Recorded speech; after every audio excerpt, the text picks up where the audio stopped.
preparation is very quick, so it's best to have all the ingredients within reach. Pour 500 milliliters of milk into a pot and bring it to a boil. Meanwhile, place 120 grams or 3 packets of vanilla pudding mix into a smaller bowl. If you don't want to use pudding, you can use egg yolks and cornstarch. Add 5 to 6 tablespoons of sugar, adjusting to your taste. Now pour in 200 milliliters of milk. Mix it all well to avoid lumps.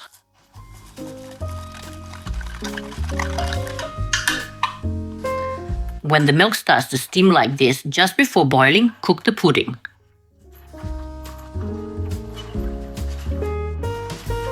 The pudding will cook quickly, so stay near the stove and stir constantly. If your heat is too high, feel free to reduce it.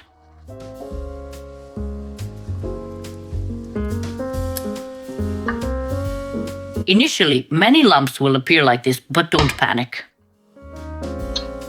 Everything will smooth out. There we go, it's already starting.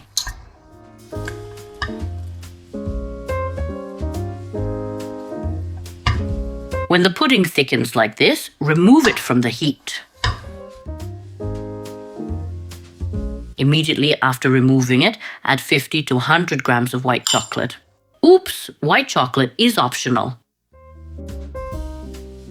Then add 125 grams of chopped butter.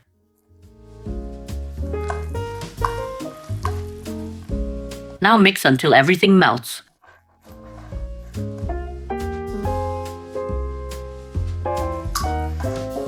While it's warm, you can add 1 packet of vanilla sugar or vanilla extract.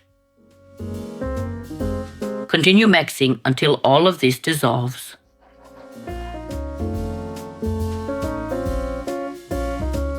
Now when it's almost melted, keep mixing to combine everything.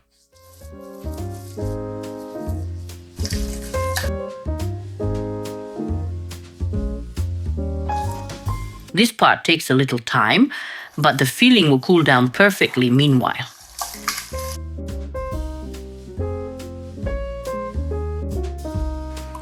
And there it is. Now add 200 milliliters of yogurt here. You can add any yogurt you like. Greek yogurt's best, but I'm out. So I'm adding regular yogurt. You can also add sour cream if you were wondering. And don't worry, it won't taste sour. Since our filling is ready, leave it aside to cool further. More precisely, to cool even more, while we prepare the crust. And the crust preparation is very quick. Stir the filling occasionally. For the crust, first melt 125 grams of margarine or butter. Place 300 grams of ground plasma biscuits into a bowl. Add the melted butter.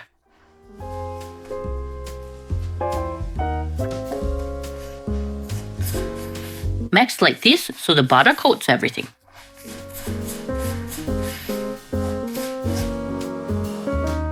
And since you have leftover milk, you use 700 milliliters for the filling. You'll have just enough left for the crust.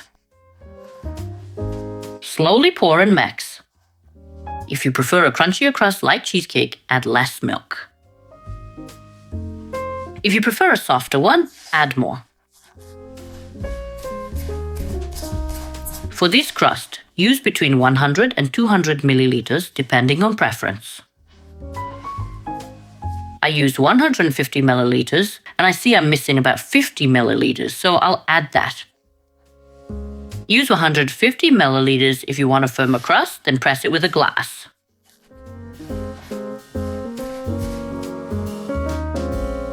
That would be it. Now we'll place it into the tray. Pour the mixture into a 30 by 20 centimeter mold.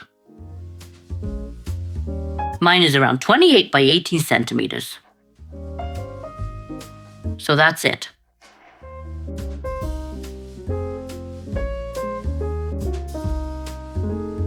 Spread it around a bit like this, and then press it down.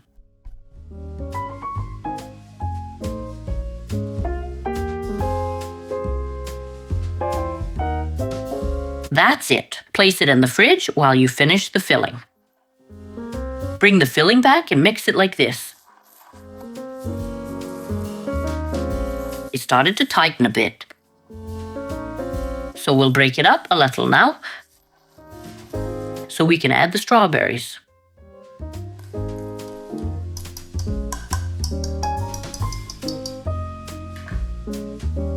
Here I washed 400 grams of strawberries, and now I'll chop them. You can add the amount you prefer. The best is between 300 and 400 grams.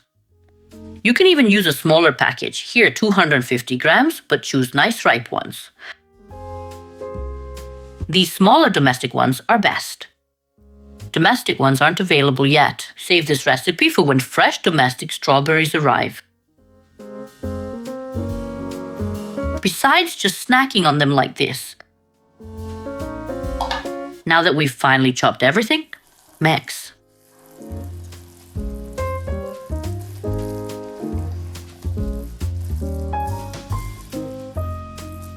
That's it for mixing. Next is transferring to the tray. Take the tray out of the fridge and transfer this entire mixture.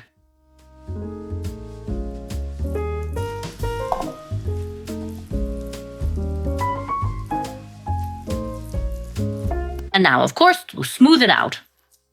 Press down to avoid air pockets when you cut it later. And that's it.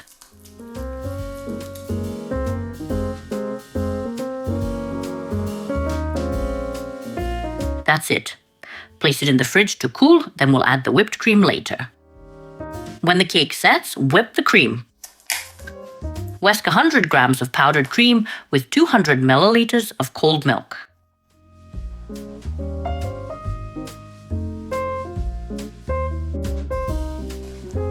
When the cream is whipped, place it in a bag, more precisely a piping bag.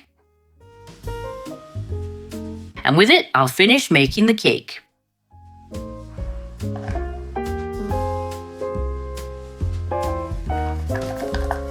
I got myself tangled.